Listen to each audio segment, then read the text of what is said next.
MI के part B में गत्ता फैक्ट्री में लगी आग, लाखों का नुकसान। दमकल की 8 गाड़ियों की मदद से घंटों बाद आग पर पाया काबू। एचआर पैकेजिंग फैक्ट्री में गत्ता बनाने का होता है काम। बहादुरगढ़ से पत्रकार प्रवीण चोपड़ा की रिपोर्ट। बहादुरगढ़ में 28 मई शनिवार को टिकरी बॉर्डर के साथ लगते आधुनिक औद्योगिक क्षेत्र पार्ट बी स्थित रेड क्रॉस रोड पर एक गत्ता फैक्ट्री में शनिवार की सुबह भीषण आग लग गई। आग उस समय लगी जब फैक्ट्री में काम भी शुरू नहीं हुआ था। यहां सो रहे कई श्रमिकों ने तो भागकर अपनी जान बचाई और फैक्ट्री संचालक, दमकल विभाग को भी इसकी सूचना दी, जिसके बाद आग बुझाने के लिए बहादुरगढ़ से कई गाड़ियां मौके पर पहुंची, लेकिन आग की लपटें तेज होने के कारण सांपला से भी गाड़ी मंगवानी पड़ी। कई घंटों की कड़ी मशक्कत के बाद दमकल कर्मियों को आग पर काबू पाया, लेकिन तब तक फैक्ट्री में रखा कच्चा व तैयार माल जलकर राख हो गया और फैक्ट्री के भवन को भी काफी नुकसान पहुंचा। आग की इस घटना से फैक्ट्री संचालक को लाखों का नुकसान होना बताया जा रहा है। आग बिजली के शॉर्ट सर्किट से लगी है या फिर अन्य वजह से, इसको लेकर अधिकारी पता लगाने में जुटे हैं। हालांकि फैक्ट्री प्रबंधन शॉर्ट सर्किट से आग लगना बता रहे हैं। जानकारी अनुसार दिल्ली निवासी चंद्र प्रकाश की एमआई के पार्ट बी के रेड क्रॉस रोड पर एचआर पैकेजिंग नाम से फैक्ट्री है। इसमें गत्ते के बॉक्स बनाए जाते हैं। शनिवार की सुबह फैक्ट्री बंद थी। इसी दौरान करीब 6 बजे परिसर में आग लग गई। ज्वलनशील पदार्थ होने के चलते आग तेजी से फैलती चली गई। पूरा गोदाम आग की आगोश में आ गया। सूचना मिलने पर बहादुरगढ़ दमकल केंद्र से 3 गाड़ियां मौके पर पहुंची, लेकिन आग की लपटें तेज होने के कारण जल्द आग पर काबू पाने के लिए सांपला से भी गाड़ियां बुलानी पड़ी। दमकल की 8 गाड़ियों के सहारे घंटों तक विभागीय कर्मी आग बुझाने में मशक्कत करते रहे। फैक्ट्री प्रबंधन के अनुसार आग से फैक्ट्री परिसर में रखा काफी कच्चा व तैयार माल जल गया।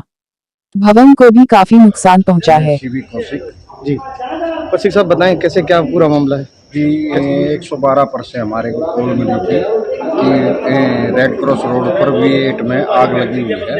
हमने तीनों स्टेशनों से, बहादुरगढ़ के तीनों स्टेशनों से फायर गाड़ियाँ निकाली। हम तुरंत मौके पर पहुंचे, आग पर काबू पाने का प्रयास किया। आग को ज़्यादा देखते हुए हमने और गाड़ियाँ अपने स्टेशनों से उपलब्ध कराई और आग पर काबू पाया।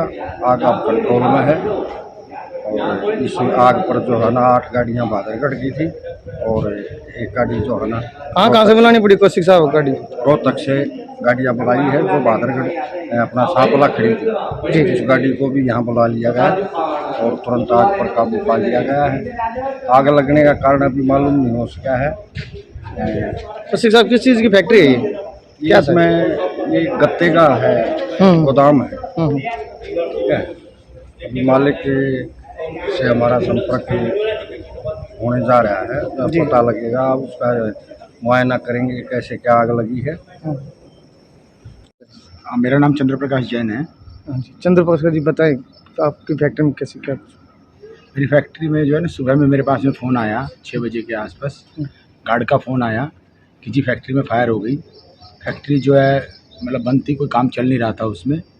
और जैसे ही मेरे को सूचना मिली मैंने फायर ब्रिगेड को फ़ोन किया और फायर ब्रिगेड मतलब मौके पे भी, मेरे साथ सेक्टर 6 में रहता हूँ, तो भरसक प्रयास करके मतलब फायर ब्रिगेड ने फायर को कंट्रोल में किया और अभी भी मतलब फायर है बट कंट्रोल कर रहे हैं उसको, चल रहा है काम उसमें। चंद्र प्रकाश जी कितना नुकसान, कुछ अनुमान? नुकसान का जी अभी अंदाज़ा नहीं लग पाएगा क्योंकि काफ़ी माल पड़ा हुआ था, काफ़ी मतलब पूरा ही मतलब स्टॉक था अपने पास में। तो ये अभी मतलब हम देख रहे हैं उसको कितना क्या अकाउंटिंग में चेक कर रहे हैं कितना क्या नुकसान है। किस चीज़ की फैक्ट्री लगा रखे, कितने समय से थी? एक कोरोगेटेड बॉक्स की फैक्ट्री है। ये अपनी तकरीबन जो है 1 साल 1.5 साल के आसपास हो गया, 1.25 साल हो गया है। ठीक। सर आज ये एमआई की फैक्ट्री है पार्ट बी में रेड क्रॉस रोड पे। कोरोगेटेड बॉक्स की फैक्ट्री है जिसमें सुबह 5 साढ़े 5 बजे पार्किंग की वजह से हादसा हो गया, आग लगी। तो जान की तो कोई हानि नहीं है, कोई भी दुर्घटना ऐसी नहीं हुई, लेकिन माल और मशीनें और बिल्डिंग का काफ़ी नुकसान है, ऑलमोस्ट सारा ख़त्म ही है।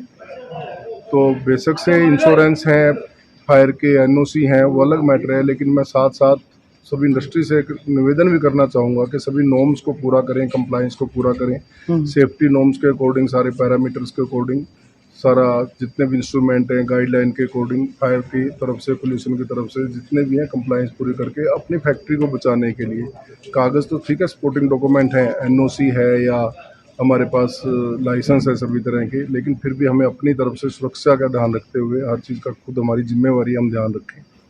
कोबी की अगली मीटिंग जो होगी गर्ग साहब, उसमें क्या कुछ और चर्चा? अभी हमने पिछले डिमांड उठाई थी फायर जनरल डायरेक्टर से 1 से 3 साल की एनओसी की जाए। अभी हमें कल ही परसों ही 26 तारीख को एक हमें लेटर मिल गया उनका कि 1 से 3 साल का उन्होंने जो भी नोटिफिकेशन है ना, ऑफिशियल लेटर भी दे दिया है कि 1 से 3 साल की हो गई है फायर एनओसी। लेकिन हमारी तरफ से यही रिक्वेस्ट है प्रशासन से, सरकार से, कि थोड़ा सा लीनियट रहें और काउंसलिंग करें, डोर टू डोर जाके फैक्ट्री में डायरेक्ट जाके चालान वगैरह ना काटें, नोटिस ना दें। एक बार उनको वार्निंग दें, काउंसलिंग करें, समझाएं कि आपको किस तरीके से, किस पैरामीटर से, किस गाइडलाइन के अकॉर्डिंग काम करना चाहिए, क्योंकि अवेयरनेस की बहुत ज़्यादा कमी है। गर्ग साहब, जैसे कि आप मांग उठाते रहे, इंडस्ट्री एरिया में सड़कों की जिस तरह रख रखाव का अभाव है, ऐसी फायर की गाड़ियाँ मुश्किल से पहुँचती। सर ये तो लगातार हम कोशिश कर रहे हैं, बिल्कुल अपनी तरफ से कोई कमी छोड़ नहीं रहे। प्रशासन की तरफ से हमेशा आश्वासन भी मिलता रहता है कि टेंडर हो गए हैं, होने वाले हैं। लेकिन जैसे अभी अगले महीने से फिर बारिशों का सिलसिला स्टार्ट हो जाएगा और फिर यहाँ पे रोड पे पानी भर जाएंगे, पैदल आने जाने का भी रास्ता नहीं होगा, गाड़ियाँ तो कहाँ से आएंगी। तो कम से कम सरकार को ये चाहिए कि टेम्परेरी, जब तक टेंडर पास नहीं होते या रोड बनने स्टार्ट नहीं होते, कम से कम टेम्परेरी आने जाने के रास्ते रोड वगैरह डाल के किए जाएं, या नालियों में जो पानी भरा हुआ है उनको खाली किया जाए, या उनको उनकी कनेक्टिविटी ठीक की जाए। तो प्रशासन को ज़रूर इस पर थोड़ा सा संज्ञान लेना चाहिए, जिसके हम बार बार एमआई इंडस्ट्रियल एरिया बहादुरगढ़ का या झज्जर जिले का सबसे पुराना इंडस्ट्रियल एरिया है और दोनों तरफ लगभग 2500 इंडस्ट्री है और हर तरह की इंडस्ट्री है और सभी तरह का रेवेन्यू जाता है। रेवेन्यू सभी तरह का टाइम से जा रहा है, लेकिन कुछ सुविधाएं सरकार को ज़रूर ध्यान में रखते हुए समय से देनी चाहिए, जिससे सरकार का भी फ़ायदा हो, सरकार का गुणगान भी हो, प्रशासन की भी हम तारीफ़ करें और इंडस्ट्री भी हमारी ठीक ठाक चलती रहे, हमारे कर्मचारियों को भी आने जाने का रास्ता मिलता रहे। ठीक।